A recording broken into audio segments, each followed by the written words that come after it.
LPS योजना में जमीन अधिग्रहण का विरोध, किसानों ने दी आत्मदाह की चेतावनी। जयपुर में शिवदासपुरा के बरखेड़ा रोड क्षेत्र में जेडीए द्वारा एलपीएस योजना के तहत दलित किसानों की उपजाऊ भूमि पर जबरन डिमार्केशन किए जाने पर भारी विरोध हुआ। किसानों ने आरोप लगाया कि बिना सहमति और मुआवजे के उनकी जमीन छीनी जा रही है, जबकि यह मामला उच्च न्यायालय में लंबित है। विरोध के बाद जेडीए की टीम को लौटना पड़ा।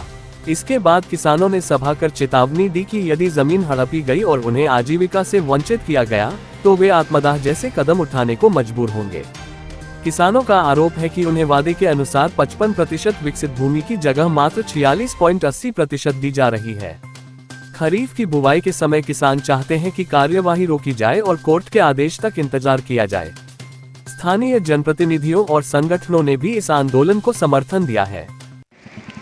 जनवरी 2024 से तत्कालीन राजस्थान सरकार के जेडीए अधिकारियों द्वारा हमारे कृषि हेतु उपयोगी उपजाऊ भूमि पर एलपीएस योजना ज़बरदस्ती ला दी जा रही है, जो कि नाजायज़ ही नहीं, हम दलित वर्ग के काश्तकारों का शोषण है। क्योंकि हमारा जो ये कृषि क्षेत्र है, जहाँ 183.50 हेक्टेयर पर यह योजना लागू की जा रही है, ये पूरा कृषि क्षेत्र उपजाऊ है। इसके चारों तरफ रोड पहले से ही निर्मित हैं।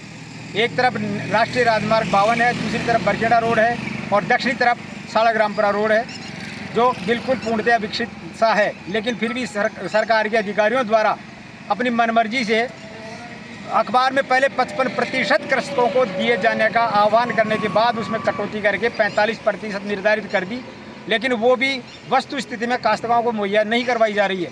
अधिकारी लोग अपनी मनमानी ढंग से न काश्तकारों को न तो हमारे को पट्टा दे रहे हैं और न हमारे आवासीय मकानात, ट्यूबवेल, कुएँ, सौर ऊर्जा, चार दीवारी, मवेशी पालन के जो भी साधन हैं जिनको तोड़ा जा रहा है उनका मुआवजा पहले दे रहे हैं। जबकि हमारी मांग यह है कि जिस भी काश्तकार का जो भी निर्माण जाए उसका मुआवजा दिए जाने के 6 महीने बाद ये योजना लागू की जाए, ताकि 6 महीने की अवधि में वो काश्तकार मुआवजे से मिलने वाली राशि का अपने जीविकोपार्जन या मवेशी बांधने के लिए दूसरी जगह साधन बना ले। लेकिन अधिकारियों की ज्यादती है। गए कल को अधिकारियों ने ज़बरदस्ती आकर के हमारे यहाँ अपने ज़मीन के काश्तकार जिनके द्वारा परिवेदना लगाई हुई है उसको नज़रअंदाज करते हुए भी, उसको गौर न करके भी अपनी मनमर्जी से अधिकारियों द्वारा यहाँ सीमांकन करने का कार्य प्रारंभ किया गया। जिनकी ज़मीन थी रामलीलाल साहू सनोफ सूरजमल साहू, नंदलाल प्रहलाद, रमेश साहू सनोफ हरिदानी साहू, जो बेचारे गरीब परिवार के लोग हैं, उनकी ज़मीन पर आकर कब्जा करने लग गए। तब जाकर के हम सब काश्तकारों को एकत्र होकर के इन गरीबों का सहारा देने के लिए हम सब एक साथ हुए हैं। और हमारी फिर पुनः मांग है कि वर्तमान जेडीसी को तत्काल प्रभाव से हटाया जाए, क्योंकि ये जेडीसी वर्तमान में काश्तकार विरोधी है। वर्तमान लोकतंत्र में तानाशाही सामंतवादी प्रवृत्ति किसी भी सूरत में हम नहीं चलने देंगे, क्योंकि हमारा एक कहना है, हमारे पूर्वजों का ये कहना है, जीव जाए पर जीविका नहीं। क्योंकि जीव जाने से हमारा एक अकेले का प्राण जाएगा, लेकिन जीविका हमारी चली गई तो हमारी 7 पीढ़ियाँ कहाँ कमा कर खाएंगी।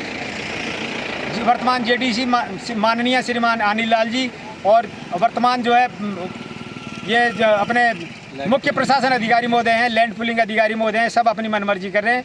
ये अपने जेबें भरने के चक्कर में किसी काश्तकार को तो 10,700 वर्ग मीटर की बजाय 10,000 वर्ग ज़मीन दे रहे हैं, अर्थात 100% दे रहे हैं, क्योंकि उनसे पैसा लेंगे।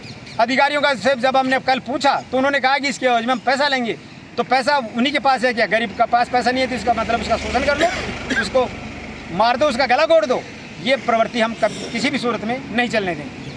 अगर जेडीए अधिकारी मानते नहीं है तो आप किसान लोग आगे की क्या रूपरेखा कर रहे हो? क्या अगर मान लीजिए का ये जेडीए हमारे इस हमने माननीय उच्च न्यायालय में हमारी वेदना लगा दी है, इसके को भी नज़रअंदाज करते हुए अगर अधिकारी मनमानी करते हैं तो हमारा आमरण अनशन ही नहीं, हमें आत्मदाह को भी मजबूर होना पड़ सकता है, जिसके लिए पूर्णतया जेडीए, जेडीसी, वर्तमान जेडीसी एवं मुख्य प्रशासनिक अधिकारी, मुख्य प्रशासन सचिव जयपुर नगर निकास वाला ये जिम्मेदार रहेंगे।